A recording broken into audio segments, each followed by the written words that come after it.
महाराष्ट्र की सियासत का शहमात का खेल अब गुवाहाटी में केंद्रित हो चुका है। इस वक्त हम उस होटल के सामने खड़े हैं जहां पर 40 से ज़्यादा विधायक ठहरे हुए हैं और एकनाथ शिंदे का दावा है कि यही विधायक तय करेंगे महाराष्ट्र की सियासी भविष्य का। एक और खबर आपको बता दूं कि एक बड़ी बैठक विधायकों के बीच में हो रही है कि आगे की रणनीति किस रूप में बनाई जाए, किस तरीके से महाराष्ट्र के भीतर जाया जाए, क्या फ्लोर टेस्ट करवाया जाए या न करवाया जाए, राज्यपाल के सामने किस तरीके से पेश हुआ जाए। तमाम ऐसी बातों को लेकर रणनीति बनाई जा रही है और इस बात को लेकर मुकम्मल रणनीति भी बनानी होगी, क्योंकि अगर आप महाराष्ट्र जब जाएंगे तो उस वक्त अगर आपकी रणनीति फेल होती है तो आप उद्धव ठाकरे से हार जाएंगे। एकनाथ शिंदे ने जिस तरीके से बगावत की, उनका मकसद सीधे तौर पे था कि असली शिवसेना को ये साथ लेकर चल दें और उद्धव ठाकरे को हरा दें। लगातार एकनाथ शिंदे ये आरोप लगाते रहे कि असली शिवसैनिक तो हम ही हैं, क्योंकि जो हिंदुत्व की विचारधारा थी, जो लगातार हिंदू राष्ट्र की बात शिवसेना करती रही है, उसको लेकर ये कहते रहे हैं कि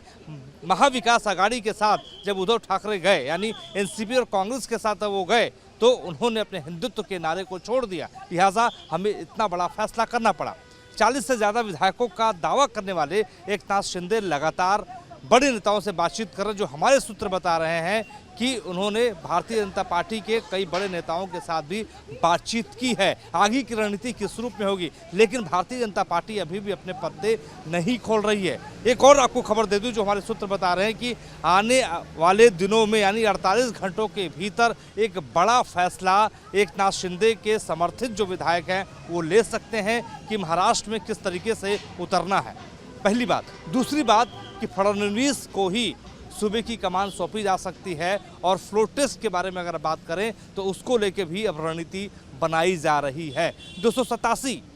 सदस्य हैं महाराष्ट्र की विधानसभा के भीतर और वहां पर अगर ये 40 विधायक हर फ्लोर टेस्ट के दौरान नहीं आते हैं तो फ्लोर छोटा हो जाएगा और 106 भारतीय जनता पार्टी के पास मौजूदा वक्त में विधायक हैं और विधायकों के साथ साथ आपको बता दें भारतीय जनता पार्टी के विधायकों के साथ साथ निर्दलीयों का समर्थन लेकर बहुमत साबित करने की बात भी सामने आ सकती है। ये तमाम ऐसी अटकलें हैं जिसको लेकर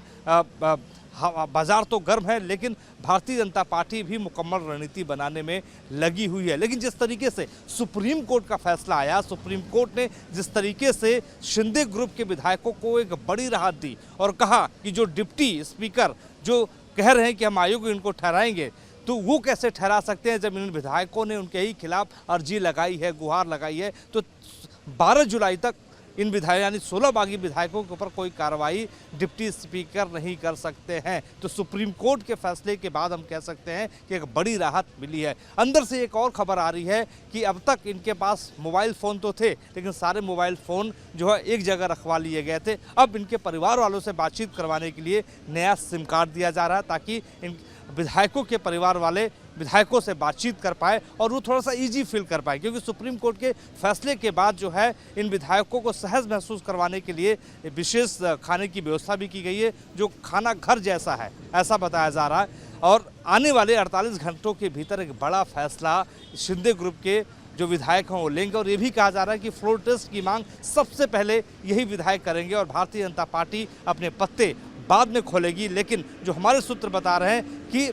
रणनीति तय हो चुकी है और रणनीति ये है कि एकनाथ शिंदे को डिप्टी सीएम बना दिया जाए, उनके साथी जो विधायक हैं उनको मंत्री बना दिया जाए और भारतीय जनता पार्टी के नेतृत्व में सरकार का गठन कर दिया जाए। लेकिन अब फैसला राज्यपाल को करना है। अब हमारे जो एक और सूत्र बता रहे थे कि हर स्थिति में आपको गवर्नर के सामने तो पेश होना ही है, लेकिन हर स्थिति में आपको फ्लोर टेस्ट ही करवाना होगा और जब फ्लोर टेस्ट होगा तो दूध का दूध पानी का पानी हो जाएगा। और ग्राउंड जीरो से हम आपको यही बताने की कोशिश कर रहे हैं कि एकनाथ शिंदे की अब अगली रणनीति क्या होगी और आने वाले 48 घंटे में ये क्या क्या कर सकते हैं। 48 घंटों के भीतर ये कहा जा रहा है कि फ्लोर टेस्ट की मांग एकनाथ शिंदे कर सकते हैं, लेकिन जब ये महाराष्ट्र जाएंगे तो कितनी व्यवस्था के साथ जाएंगे, यानी सुरक्षा व्यवस्था किस रूप में होगी, क्योंकि जिस तरीके से महाराष्ट्र के अंदर विधायकों के घरों के सामने तोड़फोड़ हुई, शिवसैनिक जिस तरीके से उद्धव ठाकरे के जो समर्थक हैं जिस तरीके से उन्होंने सड़कों पे आके वहाँ पर उपद्रव किया था, तांडव किया था, उसको लेकर भी जो है भारतीय जनता पार्टी ने निशाना साधा था और कहा था कि जिस तरीके से वो कर रहे हैं वो ठीक है नहीं, लिहाजा उनको पैरामिलिट्री फोर्सेज यानी सीआरपीएफ के जवानों की उनकी सुरक्षा में जवानों की तैनाती कर दी गई थी, वाई प्लस स्टडी की सुरक्षा दे दी गई थी। अब आने वाले वक्त में महाराष्ट्र की नई सियासत आप देखेंगे और सियासत किस रूप में चलती है, किस करवट चलती है, इस पर सबकी नज़र बनी हुई है। वीडियो जर्नलिस्ट अभिजीत कुमार के साथ मोहित राज दुबे, न्यूज़ 18 गुवाहाटी।